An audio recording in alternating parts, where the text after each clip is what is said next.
আজিৰ যোগদান কাৰ্যসূচী ইতিমধ্যে আমাৰ সমাপন হৈছে। আমাৰ যোগদান কাৰ্যসূচীত কলেজৰ অধ্যাপিকা পদ ত্যাগ কৰি ৰাইজৰ দলত যোগদান কৰিছে ডক্টৰ জ্ঞানশ্ৰী বৰা ডাঙৰীয়ানীয়ে। মই জ্ঞানশ্ৰী বৰা ডাঙৰীয়ানীৰ প্ৰতি আপোনালোকৰ যদি কিবা প্ৰশ্ন আছে আপোনালোকক প্ৰশ্নসমূহ সুধিবৰ কাৰণে অনুৰোধ জনাইছোঁ। ২৬ৰ নিৰ্বাচন প্ৰসংগত ২৬ৰ নিৰ্বাচনত প্ৰতিদ্বন্দ্বিতা কৰাৰ কথা মই সভাপতি মহোদয়ক কোৱা নাই, তেখেতে মোক সুধিছিলোঁ। মই তেতিয়াও কৈছোঁ যে মই ২৬ৰ নিৰ্বাচন খেলিবৰ বাবে ৰাজনীতিলৈ আহিব খোজা নাই। মই যিহেতু দলত আছিলোঁ, কাম কৰিছিলোঁ, মই ৰাইজৰ মাজত যিদৰে কাম কৰিছিলোঁ তাক আৰু অলপ কষ্টৰে বেছি কষ্ট কৰি বেছি বিস্তৃত পৰ্যায়ত কাম কৰিবৰ বাবে বৰ্তমান নিৰ্বাচনত অৱতীৰ্ণ হোৱাৰ উদ্দেশ্যে নহয়, সেইবাবে আহিছোঁ। আৰু মই ভবা নাছিলোঁ যে এইদৰে চৰ্চা হ'ব, এইদৰে ৰাইজে মোক মৰম দিব, আঁকোৱালি ল'ব। কিন্তু বিগত দুটা-তিনিটা দিনত ৰাইজে যিদৰে আশীৰ্বাদ দিছে, মৰম দিছে, চৰ্চা হৈছে, এইটো মোৰ কাৰণে সঁচাকৈ আশীৰ্বাদ। মই ২৬ৰ নিৰ্বাচনত মোৰ ভূমিকা থাকিব, নিশ্চয়কৈ নিৰ্বাচনত প্ৰত্যক্ষ ভূমিকা থাকিব, এক্টিভ ৰোল থাকিব বুলি মই ভাবোঁ। কিন্তু সেই ভূমিকা দলে মোক যিদৰে দায়িত্ব দিয়ে মই সেইদৰে পালন কৰিবলৈ চেষ্টা কৰিম। কিন্তু সেয়া পাৰ্থিত্ব প্ৰত্যাশী হিচাপে হ'ব বুলি মই ভবা নাই।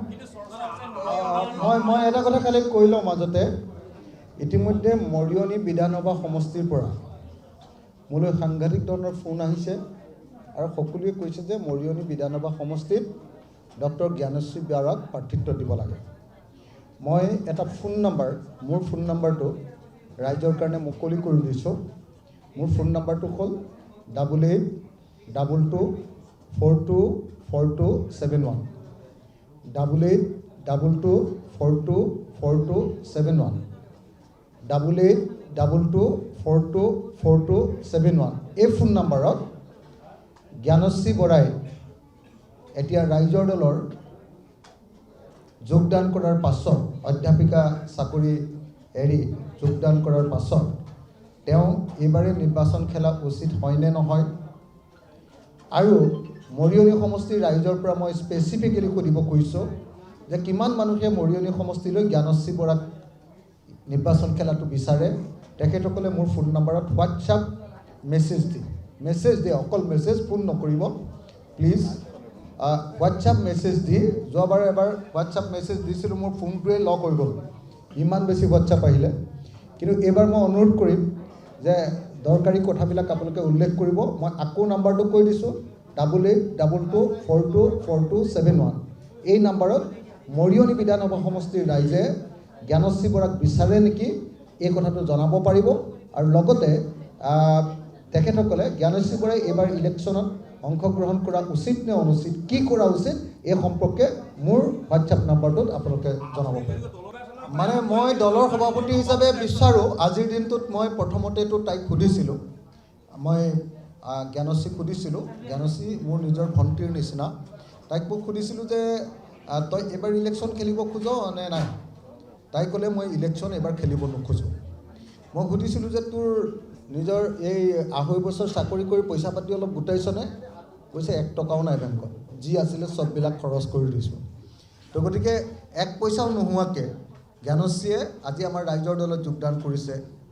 আৰু একেবাৰে ইলেকশ্যন খেলিম বুলি নহয়, দেশৰ কাৰণে কাম কৰিম বুলি জ্ঞানশ্ৰীয়ে আজি আমাৰ ৰাইজৰ দলত যোগদান কৰিছে। সঁচাকৈ মানে এইটো এটা বৈপ্লৱিক এটা সিদ্ধান্ত, বৈপ্লৱিক এটা ৰিভলিউচনাৰী ডিচিশ্যন। গতিকে মই আপোনালোকক আকৌ এবাৰ কৈছোঁ, যদি জ্ঞানশ্ৰী বৰাই আজিৰ দিনটোতো সন্মতি দিয়ে যে তেওঁ নিৰ্বাচন খেলিব খোজে, তেতিয়াহ'লে আমি ৰাইজৰ দলে তেওঁক অচিৰে কোনোবা এটা বিধানসভা সমষ্টিত নিৰ্বাচন খেলাৰ কাৰণে ব্যৱস্থা গ্ৰহণ কৰিম। না, মৰিয়নি বিধানসভা সমষ্টিৰ কাৰণে আমি কেইবাজনো নেতাৰ ইতিমধ্যে তেওঁলোকৰ লগত কথাই পাতিছিলোঁ আৰু তেওঁলোকে সন্মতিও প্ৰকাশ কৰিছিলে।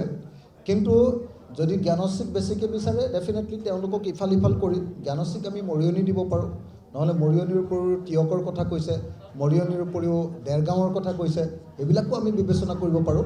কিন্তু জ্ঞানশ্ৰীয়ে যদি বিচাৰে তেতিয়াহ'লে ডেফিনেটলি ৰাইজৰ দলে জ্ঞানশ্ৰীক এইবাৰেই নিৰ্বাচন খেলাব। আমি 15খন আসন বিচাৰিছোঁ আৰু 15খন আসন বিচৰাৰ উপৰিও 3খনমান আসনত আমি ফ্ৰেণ্ডলি ইলেকশ্যন খেলিব খুজিছোঁ। ফ্ৰেণ্ডলি ইলেকশ্যন খেলিব খুজিছোঁ 3খনমান আসনত, আৰু সিট হিচাপে আমি 15খন আসন বিচাৰিছোঁ।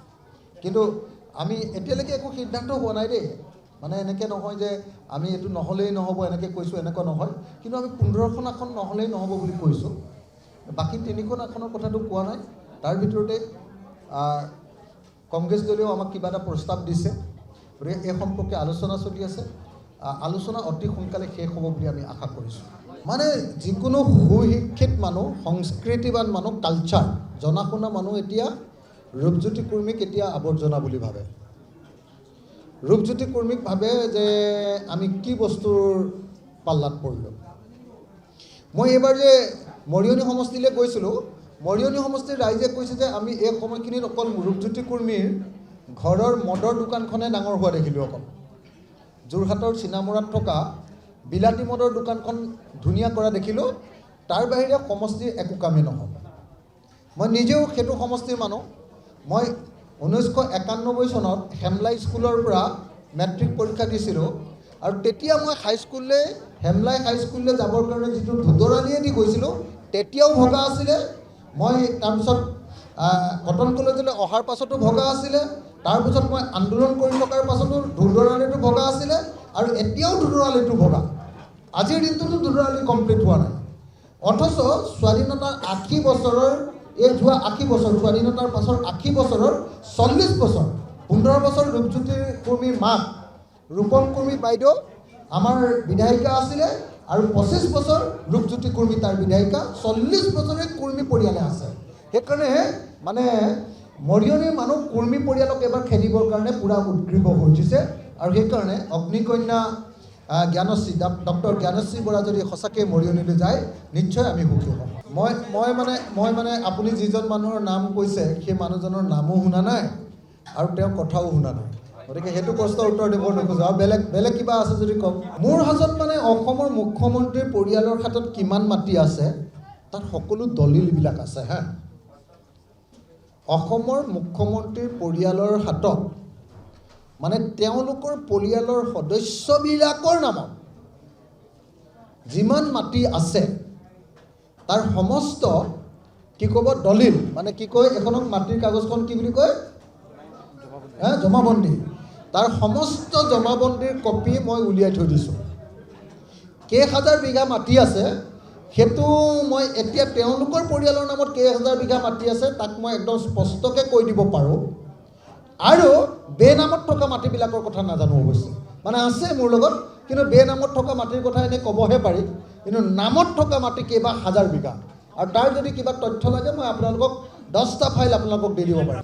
অসমৰ মুখ্যমন্ত্ৰীৰ পৰিয়ালৰ হাতত কিমান হাজাৰ বিঘা মাটি আছে তাৰ কাৰণে মোৰ নিজৰ ঘৰতে তেওঁৰ মাটিৰ কাগজ কৰি 6টা ফাইল হৈছে, 6টা ফাইল হৈছে, নিশ্চয় কৰিব পাৰিম। মানে হিমন্ত বিশ্ব শৰ্মাৰ আটাইবিলাক, যেনেকৈ ধৰক নিউজ লাইভটো খুলিবৰ কাৰণে যি 18টা কোম্পানী খুলিছিলে তাৰ পূৰা ফ্ৰডাৰী, Saradha scam, NC Hill scam, তাৰপিছত কি কয় লোকসেৱা আয়োগৰ আপোনাৰ APSC স্কেম, সেই আটাইবিলাক স্কেমৰ কমপ্লিট ডকুমেণ্ট আমাৰ হাতত আছে, কোনোবাই বিচাৰিলে আমি দিব পাৰোঁ। প্ৰথমতে কওঁ, মই মোৰ মহাবিদ্যালয়খন শিক্ষক শিক্ষয়িত্ৰীসকল ছাত্ৰ ছাত্ৰীসকলক বহুত ভাল পাওঁ, কিন্তু সমস্যাটো এনেকুৱা যে বাক স্বাধীনতাটো হেৰাই যায়।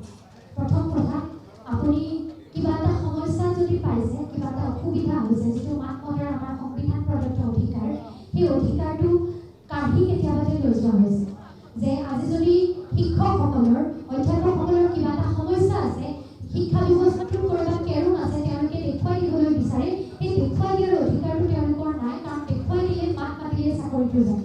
সামাজিক মাধ্যমত, সংবাদ মাধ্যমত হোৱাটো দূৰৰে কথা মই কৈছোঁ, সামাজিক মাধ্যমতো যদি কিবা এষাৰ কথা ক'ৰবাত কেতিয়াবা লিখা হয় চৰকাৰৰ বিৰুদ্ধে, বা কিবা এটা ক'ৰবাত গণ্ডগোল হৈ আছে, কিবা এটা অন্যায় হৈছে, য'ত তেওঁলোকে কষ্ট পাইছে, তেওঁলোকৰ তেতিয়া চাকৰিটো যায়। গতিকে সংবিধান প্ৰদত্ত অধিকাৰবোৰ আটাইতকৈ শিক্ষিত মানুহৰ পৰা যেতিয়া কাঢ়ি লৈ যোৱা যায়, সংবিধান প্ৰদত্ত আমাৰ বাক স্বাধীনতা, আটাইতকৈ উচ্চ শিক্ষিত সমাজৰ যিসকল মানুহে সমাজক বাট দেখুৱাই, পথ দেখুৱাই, যিসকল মানুহে চিন্তা কৰিব পাৰি, আনৰ কথাবোৰ বিচাৰ বিশ্লেষণ কৰি দেখুৱাই দিব পাৰে, সমাজখনক বুজাই দিব পাৰে, সেই শিক্ষিত প্ৰজন্মটো যদি চাকৰি কৰিবলৈ যায় আৰু তাৰ পাছত তেওঁলোকক মৌনতা অৱলম্বন কৰিবলৈ বাধ্য কৰোৱা হয়, মুখত চেলুটেট মাৰি থাকিবলৈ বাধ্য। যিকোনো খবৰৰ বাবে যোগাযোগ কৰক আমাৰ এই নম্বৰত 9181 307 ডাবল 21